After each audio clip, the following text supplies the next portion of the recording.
สวัสดีเจ้าไอายเจ้าเจ้า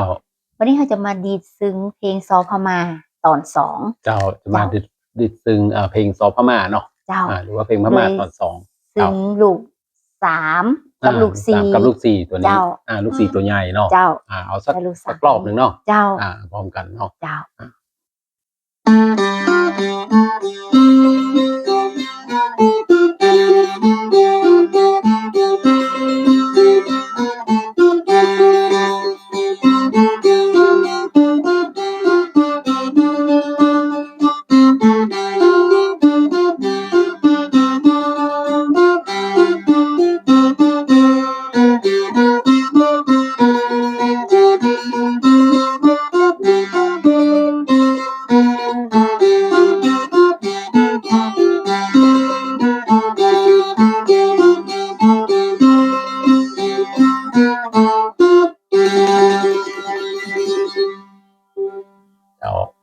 อันนี้ก็เป็นการเล่น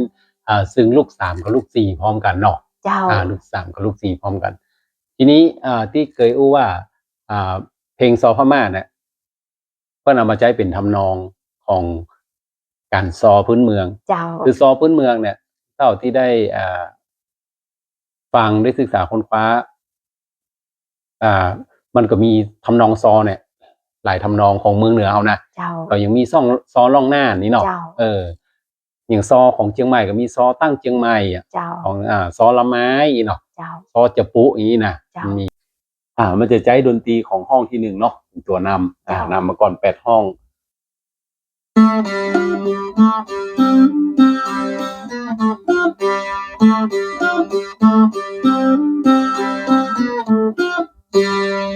มันจะถึงตะนี่เนาะเจ้าจากนั้นก็จะต่อตรงนี้ต่อนี่มาเป็น4ห้องถึง4ห้อง4ห้องตัวนี้ห้องที่8ละ9 10 11 12ห้อง12คือมันจะตัดตั้งแต่ห้องที่13จนถึงห้องที่16ออกไปเลยเบาละเจ้าถ้าเอาไปใช้ทำนองซอนะเจ้าเพื่อท้องว่าตัดวรรคนี้ออก วรรคที่4เพื่อท้องวรรคที่4เจ้าเนาะอันนี้คือวรรคที่1วรรคที่2 4ห้องเนาะวรรคที่3ก็มี4ห้องวรรคที่4นะมี4ห้องเอาวรรคนี้ออกแล้วก็มาเล่นเพลเลยข้ามมานี่เลยข้ามมานี่แล้วก็ไปจนถึงห้องสุดท้ายเจ้าคือเพราะว่าตัดวรรคที่4ออกไปมาต้องสำหรับเพลงซอพม่าเพื่อมาใช้เนาะก็จะลองดีที่ฟังหน่อยเนาะได้ที่เปิ้ลตัดเราไปตรงนี้ไปนี่เปิ้ลมาเอาละเนาะเจ้า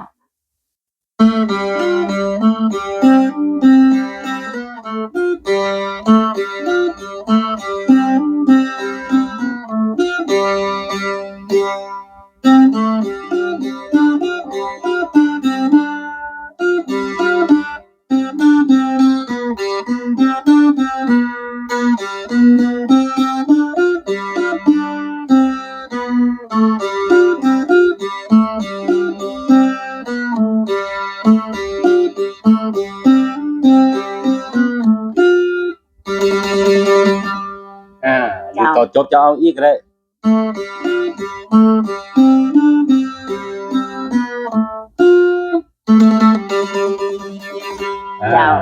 แล้วก็อู้ไปซอไปสลับกันไปเป็นบทเจ้าอันนี้คือการว่าเอาเพลงของซอพม่ามาใช้ในการซอเรื่องเจ้าสุวัตกับนางบัวคำเจ้าตัวอย่างซอที่ที่เปิ้ลเอามาใช้กันฮ้องกันเนาะในการซอนะก็เช่นเพลงซอแบบครัวสุมาครัวตาลสุมาครัวตาลนี่นะเปิ้ลก็จะมีเปิ้ลแล้วก็อันหนึ่งก็คือซอเรื่องเจ้าสุวัตนางบัวคำซึ่งท่านอาจารย์พานุทัศน์เป็นได้กล่าวไว้อูไว้วันนี้ก็จะลองให้ได้ฟังเนาะฟังทำนองเพลงซอน้อยหนึ่งพอเป็นตัวอย่างถ้าจะพูดถึงเรื่องเจ้าสุวัตนางบัวคำถ้าสนใจก็ไปอ่านศึกษาเพิ่มเติมได้ถ้าฟังสรุปเรื่องง่ายคือเจ้าสุวัตเนี่ยก็เป็นพระจาย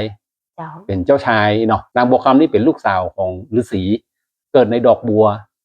เลยของว่าตั้งชื่อว่านางบัวคำนางบัวคำเนี่ยก็คือได้เสี่ยงทายพวงมาลัยแต่งพวงมาลัยลอยไปตัวน้ำเจ้าสุวัตน่ะไปเจอพวงมาลัยนั้นแล้วก็โตยหาต้องหาว่าใครเป็นเจ้าของ พวงมาลัยนี้แล้วก็ได้มาเจอกันปากันพระฤาษีเนี่ยก็ได้ยกนางบัวคำเนี่ยคือเป็นคู่สามีภรรยากับเจ้าสุวัตนี่นะ เจ้า อันนี้ประมาณเรื่องนี้ แต่ทีนี้ก็ได้พัดภาคกันไปแล้วก็ผ่านปัญหาอุปสรรคต่างๆตอนสุดท้ายก็ได้ติดมาอยู่ด้วยกันเนี่ยประมาณนี้หมายถึงว่าเจ้าสุวัตกับนางบัวคำนะ เจ้า เอาลองมาฟังกันตัวอย่างน้อยๆเนาะ ได้เจ้า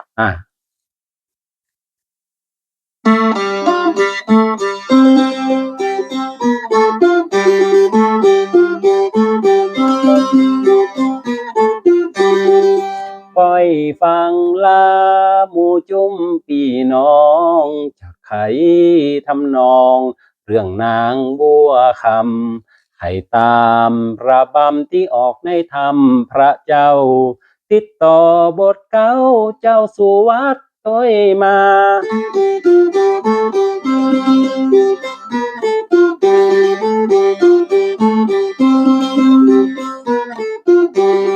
เพราะกรรมเกยแฝงเตรียมแยงก่อนกีเกิดมาจาตินี้เขาเสาะหากัน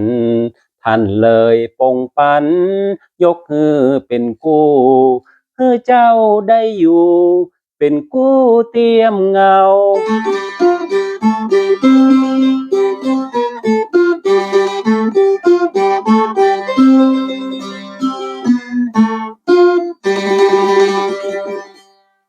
แต่ก่อนถ้าเพิ่นเป็นซอเพิ่นก็จะมี ม่วน บท เนาะ บทฮ้องซอสลับไปแล้วก็บรรยายเรื่องไปพ้องจังซอเพิ่นอยู่จะอู้ถึงนางบัวคำวันนี้โอ้อย่างมาเป็นดีบ่ม่วนอกบ่ม่วนใจอีเงี้ยเพิ่นก็จะอู้เล่าเรื่องไป หรือบางทีก็ซอไปแล้วบทนึงเพิ่นก็จะอู้ถึงเจ้าสุวัตก็เป็นดีกึดเติงไปหันรูปวาดที่ไว้ข้างกำแพงเมือง โอ้มันเป็นรูปอดีตของตัวเก่าที่เคยอยู่กับนางบัวคำน้ำตาก็ไหลออกมาโซะอย่างเงี้ยจ้างซอเพิ่นก็จะเล่าให้ฟังตัวอีกอะ เจ้า คือเตื้อก็เล่าห้องซอฮ้องเป็นเพลงห้องดำเนินเรื่องไป เจ้า มันก็ม่วนเล่าจนตั้งแต่ต้นจบเนาะเจ้าสุวัตกับนางบัวคำ ฟังแล้วม่วนนี่เนาะ เจ้าตอนบทแรกเนี่ยก็จะเป็นเหมือนฮ้องนำว่าก้อยฟังลาหมู่จุ้มพี่น้องก็เป็นคนที่มาฟังเรื่องฟังเพลงมาสอนเนี่ยเนาะ เจ้า จุ้มพี่น้องเนี่ยที่มาฟังจากไขทำนองเรื่องนางบัวคำเป็นการขึ้นต้น จ้ะ ว่าวันนี้จะมาซ้อเรื่องนางบัวคำนะไขตามระบำที่ออกในธรรมพระเจ้าเพราะเรื่องนี้มันก็อิงเป็นเรื่องอิงในธรรมของคนเหนือ เจ้า อยู่ในธรรมเนี่ยค่ะเป็นว่าติดต่อบทเก้าเจ้าสุวัตตัวมาคือเริ่มต้นนี้อันนี้เป็นบทเก้าคือเพื่อจะฮ้องบทนี้ก่อน แล้วก็จากนั้นก็จะเป็นเรื่องต่อไปตามลำดับ เจ้า จากนั้นก็เข้าเรื่องไปยาวไปอย่างเงี้ย เจ้า แล้วมันก็มีตอนหนึ่งที่ว่าเพราะกรรมเคยแฝงเตรียมแยงก่อนกี้ก็หมายความว่าเจ้าสุวัตกับนางบัวคำเนี่ยได้สร้างกรรมร่วมกันมาก่อนเนาะเกิดมาชาตินี้ก็คือเจ้าสุวัตกับนางบัวคำเนี่ยเขาเสาะหากันก็คือบ่าวสาวเนี่ยมันไปปะกันเนี่ยเสี่ยงพวงมาลัยไปหาพวงมาลัยก็ลอยไปหาเจ้าสุวัตก็ได้ไปปะพวงมาลัยของนางบัวคำเนี่ย เจ้า ท่านเลยปงปันท่านนี่หมายถึงพระฤาษีที่เป็นพ่อของนางบัวคำนั่นน่ะ เจ้า พ่อบุญธรรมเนาะยกฮือเป็นกู้ก็คือยกเจ้าสุวัตกับนางบัวคำคือเป็นกู้กันแต่งงานกัน เจ้า คือเจ้าได้อยู่เป็นกู้เตรียมเงาเป็นกู้เป็นเงากันเหมือนว่าเป็นกู้กันนะ เจ้า กู้เตรียมเงานี่คือเป็นกู้คือเป็นคู่กัน เหมือนนางเงาไปด้วยกันเนี่ยค่ะ เจ้า คือส่วนนี้เนาะ อ๋อ เจ้าสวด เข้าใจแล้วเจ้า เจ้า ทีนี้นะเกี่ยวกับแต่งก็เพลงซอพม่า เจ้า ว่าเพิ่นเอามาไว้ใจในการซอ เจ้าแล้วมัน เจ้ามั มันก็มีแหมหลายบทเนอะ เจ้า มันก็ยาวจนท้อเรื่องก็ยาวจังซอเพิ่นก็จะมีมุกมีกลเม็ดเด็ดท้ายมีการอู้การเล่าไปตัวอย่างเพิ่นก็สอดแทรกเข้าไป เจ้า เป็นเรื่องจนจบเนาะ งั้นวันนี้เราจะได้ล้ากัน เจ้า ก่อนกับไอเพลงซอพม่า เจ้า แล้วเนาะ อ่า เดี๋ยว ก็ เราจะลา ลากันด้วยกัน ด้วยกัน ดีลูก3กับลูก4พร้อมกัน เจ้า แถมรอบหนึง เจ้า เอาละ อัน ก็ วัน ลา นี้ เลย เราก็จะลาไปก่อนนะเจ้าเนาะ เจ้า สวัสดีเจ้า